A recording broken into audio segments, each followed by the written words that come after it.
بسم اللہ الرحمن الرحیم. صدر محترم، عزیزان گرامی قدر، سلام مسنون.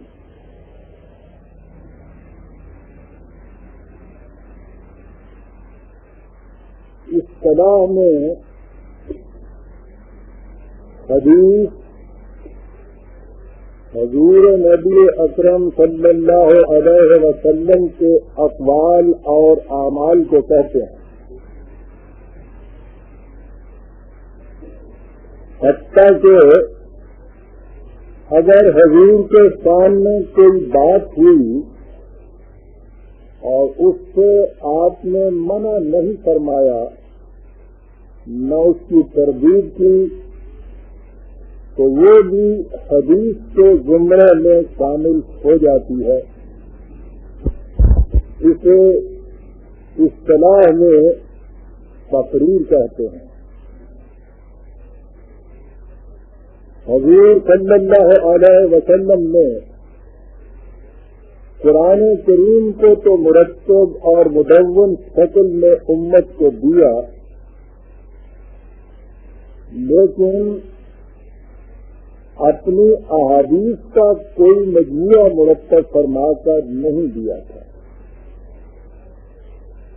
کافی عرصے کے بعد بعض حضرات نے اپنے طور پر ان احادیث کو جمع کرنا شروع کیا جو اس وقت لوگوں میں زبان تھی.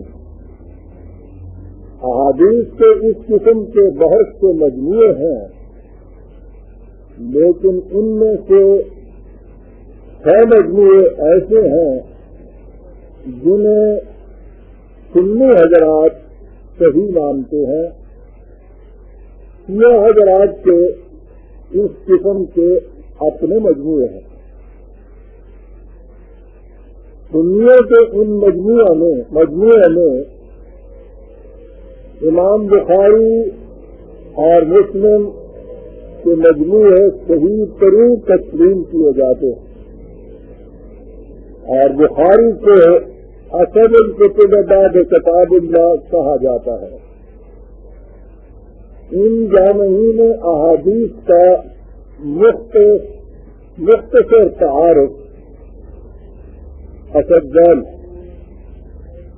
امام بخاری رحمۃ اللہ علیہ یہ بخارا میں پیدا ہوئے اور قریب 256 ہجری میں سمرقند میں وفات پائی. امام مسلم رحمۃ اللہ علیہ یہ ایران کے مشہور شہر نیسا پور میں پیدا ہوئے اور 261 ہجری میں وفات پائی.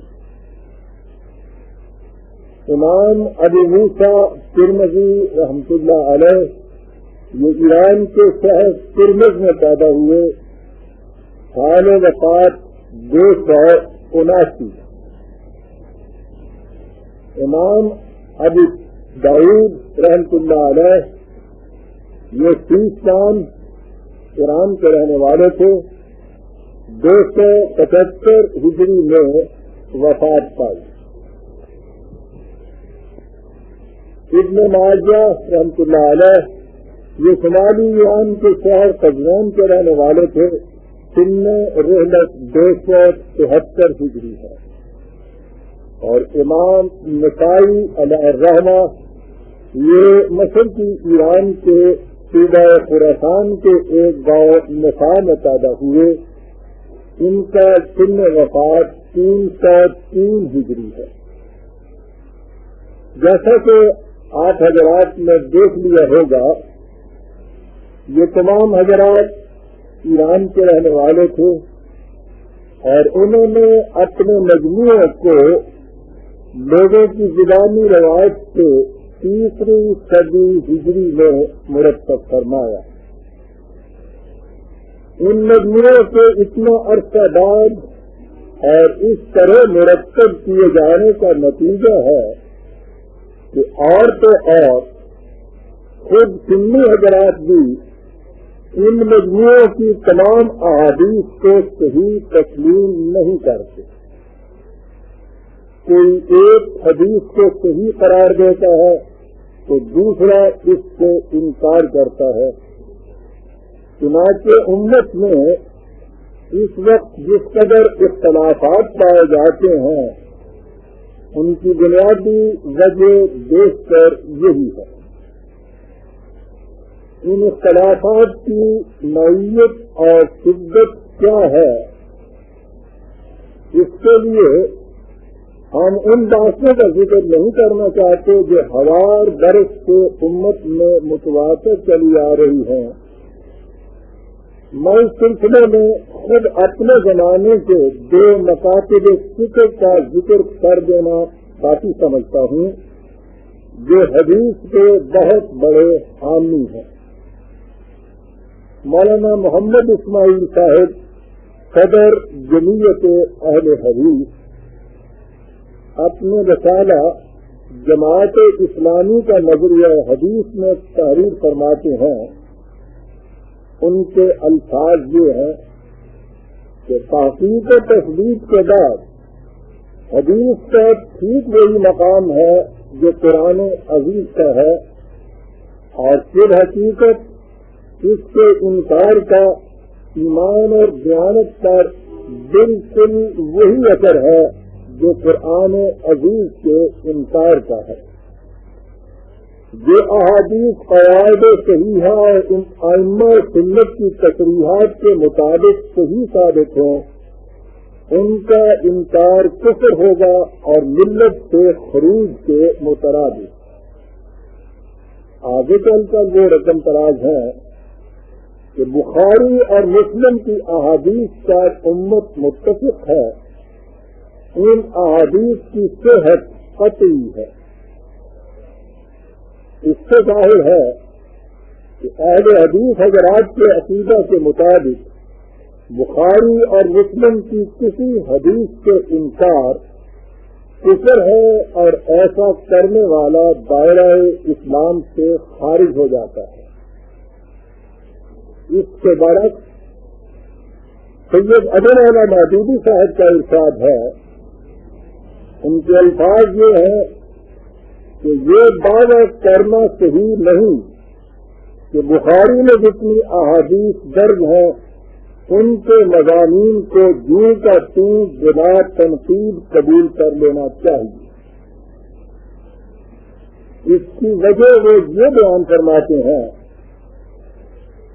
کہ اصل واقعہ یہ ہے کہ کوئی روایت جو رسول اللہ صلی اللہ علیہ وسلم کی طرف منسوب ہو اس کی نسبت کا صحیح اور معتبر ہونا بجائے خود زہر بحث ہوتا ہے.